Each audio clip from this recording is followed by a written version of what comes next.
മുല്ലപ്പെരിയാർ ഡാമിന്റെ ഷട്ടറുകൾ നാളെ തുറക്കും. ജലനിരപ്പ് 136 അടിയായി ഉയർന്നതിനെ തുടർന്നാണ് ഡാം തുറക്കുക.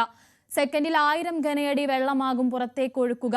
പെരിയാറിന്റെ തീരത്ത് കഴിയുന്നവർ ജാഗ്രത പാലിക്കണമെന്ന മുന്നറിയിപ്പും നൽകിയിട്ടുണ്ട്. വിവരങ്ങളുമായി പ്രിൻസ് ജെയിംസ് ചേരുന്നുണ്ട്. പ്രിൻസ്, നാളെ മുല്ലപ്പെരിയാറിന്റെ ഡാം ഷട്ടറുകൾ തുറക്കുകയാണ്. എന്തൊക്കെയാണ് ജാഗ്രതാ നിർദ്ദേശം നൽകിയിട്ടുള്ളത്? ജില്ല നാളെ രാവിലെ ഏകദേശം 10 മണിയോടെ ഷട്ടറുകൾ ഉയർത്തി വെള്ളം പുറത്തേക്ക് എടുക്കുമെന്നാണ് നമുക്ക് പ്രാഥമികമായ ലഭിച്ചിരിക്കുന്ന വിവരം. സമയത്തിൽ ചിലപ്പോൾ മാറ്റങ്ങളൊക്കെ ഉണ്ടാവാം. എങ്കിലും രാവിലെ എന്തായാലും നാളെ പകൽ സമയത്ത് മാത്രമേ ഷട്ടറുകൾ ഉയർത്തുകയുള്ളൂ.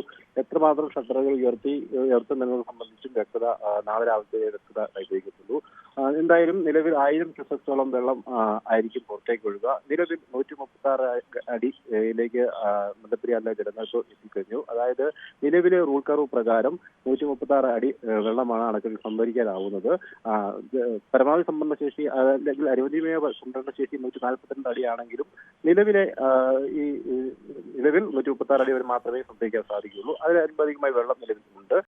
എന്നാൽ വരും ദിവസങ്ങളും മഴ തുടരുന്ന സാഹചര്യത്തിൽ കൂടുതൽ ജലനിരപ്പ് ഉയരുന്ന സാഹചര്യമുള്ളതുകൊണ്ട് തന്നെ ഈ 136ലേക്ക് ജലനിരപ്പ് ക്രമീകരിച്ചു നിർത്തുക എന്നതായിരിക്കും തമിഴ്നാട് പ്രധാനമായും കൈക്കൊള്ളുന്ന തീരുമാനം.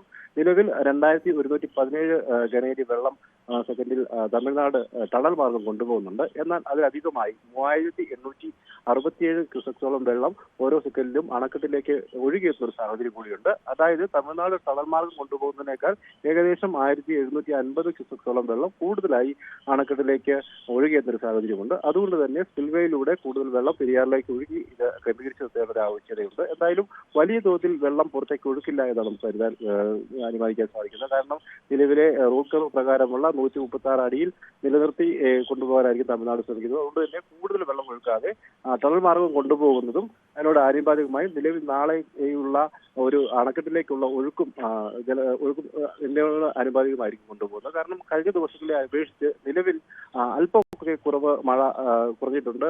വലിയ തോതിലുള്ള അതിശക്തമായ മഴ ലഭിക്കുന്നില്ല. പൂർണ്ണമായും മഴ മാറിയിട്ടില്ലെങ്കിലും അതിശക്തമായ മഴ പെയ്യുന്ന സാഹചര്യത്തിൽ മാറി. എങ്കിലും ഇടവിട്ട് മഴ ശക്തമാകുന്നു. പ്രത്യേകിച്ചും വനമേഖലയിലും തേക്കടി തടാക മേഖലയിലുമൊക്കെ മഴ ശക്തമാകുന്ന സാഹചര്യമുണ്ട്. അതുകൊണ്ട് തന്നെ നാളത്തെ നീരൊഴുക്ക് എത്രമാത്രം വെള്ളം ഓരോ സെക്കൻഡിലും അണക്കെട്ടിലേക്ക് ഒഴുകിയെത്തുന്നു എന്നതുകൂടി കണക്കിലെടുത്തായിരിക്കും വെള്ളം പെരിയാറിലേക്ക് ഒഴുക്കുന്നത്.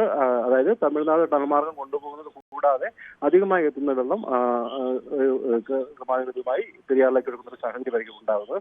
എന്തായാലും പെരിയാർ തീരത്തുള്ളവർക്ക് ജാഗ്രതാ നിർദ്ദേശം നൽകിയിട്ടുണ്ട്. ആവശ്യമെങ്കിൽ ക്യാമ്പുകളിലേക്ക് മാറാനുള്ള സജ്ജീകരണങ്ങളെല്ലാം ഒരുക്കിയിട്ടുണ്ട്. 20ഓളം ക്യാമ്പുകൾ സജ്ജീകരിച്ചിട്ടുണ്ട്. എന്നാൽ നിലവിൽ ആളുകളൊന്നും ക്യാമ്പിലേക്ക് മാറുന്ന ഒരു അവസ്ഥ ഉണ്ടായിട്ടില്ല. കാരണം അത്തരം വലിയ തോതിലുള്ള വെള്ളം പുറത്തേക്ക് ഒഴുക്കില്ല എന്ന് നമുക്ക് ഇപ്പോൾ കരുതാൻ സാധിക്കുന്നത്. പ്രത്യേകിച്ചും 1000 ക്യൂസെക്സോളം വെള്ളം മാത്രമേ പുറത്തേക്ക് ഒഴുക്കൂ എന്നുള്ളതാണ് ഇപ്പോൾ അറിയിച്ചിരിക്കുന്നത്. എന്തായാലും മുൻകാലങ്ങളിലൊക്കെ രാത്രി കാലങ്ങളിൽ വെള്ളം പുറത്തേക്ക് ഒഴുക്കുന്ന ഒരു അവസ്ഥ ഉണ്ടായിരുന്നു. എന്നാൽ ജില്ലാ ഭരണകൂടം കൃത്യമായി ആവശ്യം ഉന്നയിച്ചതുകൊണ്ട് തന്നെ പകൽ സമയത്ത് വെള്ളം പുറത്തേക്ക് ഒഴുക്കുന്ന ഒരു തീരുമാനമാണ് കൈക്കൊണ്ടിരിക്കുന്നത്. മറ്റ് നടപടിക്രമങ്ങളെല്ലാം പൂർത്തീകരിച്ചിട്ടുണ്ട്. ഒപ്പം ആവശ്യമായ സുരക്ഷാ മുൻകരുതലുകളും എല്ലാം സ്വീകരിച്ചിട്ടുണ്ടെന്നാണ് ജില്ലാ ഭരണകൂടം അറിയിക്കുന്നത്. മുല്ലപ്പെരിയാർ ഡാമിന്റെ ഷട്ടറുകൾ നാളെ രാവിലെയോടുകൂടി ഉയർത്തുന്നതായിരിക്കും. ജലനിരപ്പ് 136 അടിയായി ഉയർന്നതിന്റെ പശ്ചാത്തലത്തിലാണ് ഡാം തുറക്കുക. സെക്കൻഡിൽ 1000 ഘനയടി വെള്ളമാകും പുറത്തേക്ക് ഒഴുക്കുക. പെരിയാറിന്റെ തീരത്ത് കഴിയുന്നവർക്ക് ജാഗ്രതാ നിർദ്ദേശവും നൽകിയിട്ടുണ്ട്. പ്രിൻസ് ജെയിംസ് ആണ് വാർത്തയുടെ വിശദാംശങ്ങൾ നൽകിയത്.